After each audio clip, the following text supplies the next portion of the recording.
ఒకసారి నారద మహర్షి గారు శ్రీ మహావిష్ణువుని ఇలా అడిగారట. ప్రభు, నా మనస్సులో కొన్ని సందేహాలు ఉన్నాయి, వాటిని మీరే తీర్చగలరు.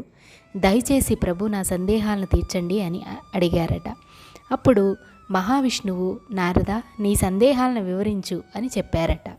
అవేంటో ఇప్పుడు మనం తెలుసుకుందాము. హాయ్, హలో ఎవరివన్, అందరికీ నమస్కారం. Welcome to Usha's entertainment. నేను మీ ఉషా. శ్రీ మహావిష్ణువు నీ సందేహాలను వివరించు నారద అనగానే నారదుడు ఇలా చెప్పనారంభించారట. ప్రభు, గోమాత స్త్రీలకు శాపం అనేది ఎందుకు ఇచ్చింది? మరియు ఆవు అనేది పవిత్రమైన జీవి కదా, అయినప్పటికీ కూడా అది ఎందుకు ఎంగిలి పదార్థాన్ని తినాల్సి వస్తుంది? ఆవుకు ఏ పదార్థాలు పెట్టినట్లయితే పాపము, మరి ఏ పదార్థాలు పెట్టినట్లయితే పుణ్యం అనేవి వస్తాయి అని నారదుల వారు అడిగారట. అప్పుడు శ్రీ మహావిష్ణువు ఇలా చెప్పారట. నారద, విను. గోమాతలో 33 కోట్ల దేవతలు కొలువై ఉన్నారు. అది పవిత్రమైన జీవి. క్షీరసాగర మథనంలో మహాలక్ష్మితో పాటుగా గోమాత కూడా ఉద్భవించింది. అందువల్ల ఏ ఇంట్లో అయితే గోమాతను ఎవరైతే పూజిస్తారో వారి ఇంట మహాలక్ష్మీదేవి కూడా కొలువై ఉంటుంది. గోమాతకు ఎప్పుడూ కూడా ఎంగిలి చేసిన భోజనం అనేది పెట్టకూడదు. అలా పెట్టినట్లయితే నరక ప్రాప్తి కలుగుతుంది. గోవుకు మంచి ఆహారాన్ని కానీ లేదా పచ్చగడ్డిని కానీ పెట్టాలి. మన జాతకంలో గ్రహదోషాలు ఉన్నట్లయితే ఆ గ్రహాన్ని పట్టి అన్నములో నెయ్యి కానీ లేదా వెన్న లేదా కొద్దిగా పసుపును కానీ లేకపోతే నల్ల నువ్వులను కానీ ఆయా గ్రహదోషాలకు ఆయా పదార్థాలను కలిపి గోవుకు తినిపించాలి. తరచూ ఇలా చేస్తూ ఉండడం వలన మనకుండే గ్రహదోషాలనేవి తొలగిపోతాయి. ఒకరోజు పార్వతీదేవి ఒక శివరాత్రి నాడు శివుణ్ణి లింగం రూపంలో తయారు చేసి పూజించి తదుపరి ఆ లింగాన్ని అలాగే పూజా వస్తువులన్నింటినీ కూడా సముద్రంలో విసర్జన చేసిందట. ఆ విధంగా విసర్జన చేసిన తర్వాత మహాశివుడు వచ్చి పార్వతీమాతను ఆట పట్టించేందుకు, పార్వతి, నువ్వు ఈరోజు నన్ను పూజించలేదా అని అడుగగా, పూజించాను స్వామి అని పార్వతీదేవి చెప్పిందట. మరి అయితే పూజ చేసిన గుర్తులేవి కనబడడం లేదేమిటి? నువ్వు పూజ అనేది చేసావు అనడానికి సాక్ష్యం ఏమిటి అని మహాశివుడు అన్నాడట. ఇదిగో స్వామి, ఈ గోవే సాక్ష్యం. నేను మిమ్మల్ని పూజిస్తూ ఉండడం ఈ గోవు చూసింది, కావాలంటే దాన్నే అడగండి అని పార్వతీదేవి చెప్పిందట. అప్పుడు శివుడు గోవును అడిగాడట. అయితే గోవు తల అడ్డంగా ఊపిందట, చేయలేదు అన్నట్లుగా. అప్పుడు పరమేశ్వరుడు, చూసావా పార్వతి, నువ్వు పూజ చేయలేదని చెప్తుంది గోమాత అని అన్నారట. అంతటితో పార్వతీమాతకు కోపం వచ్చిందట. అబద్ధం చెప్తావా? నేను పూజ చేయడం నువ్వు చూసావు కదా.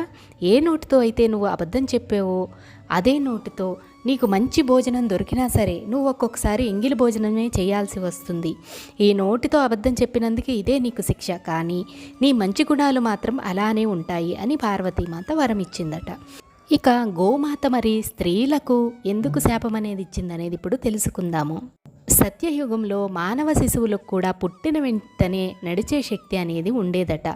ఇక గోవులకు పుట్టే శిశువులకైతే నడిచే శక్తి అనేది అప్పట్లో లేదట. అలాంటి సమయంలో ఒకానొక రోజు ఒక ఆవు ఒక బిడ్డకు జన్మనిచ్చిందట. అప్పుడు ఆ దూడను చీమలు, పురుగులు అన్నీ కుడుతూ ఉన్నాయట. ఆ దూడేమో రక్తంలో పడిందట. పాపం నడిచే శక్తి అనేది అప్పుడు లేదు కదా.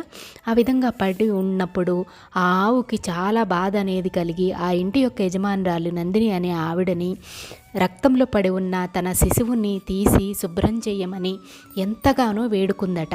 కానీ ఆ నందిని కనీసం ఆ గోశిశువుని కూడా తాకకుండా అసహించుకొని వెళ్ళిపోయిందట. అంతటితో అవన్నీ కుట్టి పాపం ఆ శిశువు అనేది మరణించిందట. అప్పుడు ఆ గోవు చాలా బాధపడిందట. పాపం ఏడ్చి ఆ భగవంతుడిని వేడుకుందట. స్వామి, నా బిడ్డకు ఎందుకు నువ్వు నడిచే శక్తిని ఇవ్వలేదు? ఇప్పుడు చూసావా ఈ విధంగా అయ్యింది అని వేడుకొని ఆ కోపంలో ఆ గోవు మనుష్య జాతికి మొత్తానికి కూడా శాపం అనేది ఇచ్చిందట. ఇక మీదట మనుష్యులకు పుట్టిన ఏ శిశువులైనా సరే మరొకరి సహాయం అనేది తప్పక వాళ్ళకి అవసరం పడుతుంది. వారికి వెంటనే నడిచే భాగ్యం అనేదే ఉండదు అనేసి శాపాన్ని ఇచ్చిందట. అప్పటి నుండి భగవంతుడు మనుష్యులకు పుట్టిన శిశువులు వెంటనే నడిచే శక్తిని లేకుండా, అలాగే పశువులకు పుట్టే శిశువులు వెంటనే నడిచే శక్తిని పొందేట్లుగా వరమిచ్చాడట. అందువల్ల గోమాతను మామూలు పశువుగా కాకుండా దేవతాజీవిగా భావించి దానికి మంచి ఆహారాన్ని పెట్టి పూజిస్తే మహాలక్ష్మి అనుగ్రహం కలిగి మన ఇంట సిరి సంపదలు సంతోషము, ఆయురారోగ్యాలు ప్రాప్తిస్తాయి. విన్నారు కదా, గోమాత స్త్రీలకు శాపం ఎందుకు ఇచ్చిందో తెలుసుకున్నారు కదా. గోమాత శ్రీ మహాలక్ష్మి తోబుట్టువండి.